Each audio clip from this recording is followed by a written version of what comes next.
Hindi nakapagtatakang sobrang trending tong Dubai Chewy Cookie at talaga namang pinipilahan at palaging sold out kahit saan dahil deserve naman talaga niya mag-trending dahil napakasarap. Hello kay mga mare, kumusta naman ang buhay-buhay dyan? Tara at samahin niyo naman ulit ako magluto for today's video ng Dubai Chewy Cookie. Pasensya na nga kayo mga mare dahil bibihira na nga lang din ako makapag-upload ng video. Ang una nga lang ginawa natin dito ay isinangag lang natin sa butter ang ating katayfi o kanafa. Ngaglang natin ito hanggang sa maging crispy or crunchy ang ating katayfi. At palamagin lang natin ito saglit, saka naman tayo dito maglagay ng pistachio spread. Lang natin ito all together at i-mold, saka naman natin muna ito ilagay sa fridge. Steps naman ay gagawa naman tayo dito ng ating chewy dough. Dito sa ating non-stick pan ay magme-melt lang tayo ng butter at ibubuhos na din natin dito ang ating mga marshmallows. At pag medyo melted na nga din ang ating mga marshmallows ay pwede na din tayo dito maglagay ng ating cocoa powder. At pag ganyan na nga ang itsura niya ay pwede na nga natin tong haunin at palamigin muna. Isalin nyo din ito kaagad habang mainit pa at huwag kalimutan mag-grease ng butter para naman hindi ito dumikit. At ayan, sundan nyo lang ang ginagawa ko kung paano ko binabalot ang ating filling na ginawa kaganina.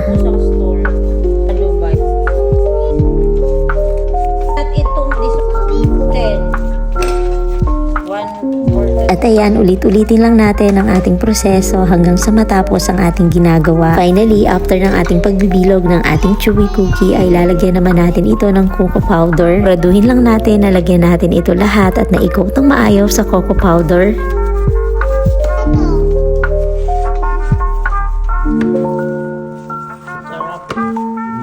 And finally, eto na talaga the moment of truth. Magte-taste test na nga tayo. Kita nyo naman, pag open pa lang, looks can be deceiving na. Char! Napaka-chewy at balanse lang din ang lasa. At talaga namang uulit-ulitin yung kainin at hahanap-hanapin nyo pag natikman nyo ito. Siya, hanggang dito na lang po ulit muna. See you on my next mini vlog. Hanggang sa susunod po ulit ha. Bye! See you!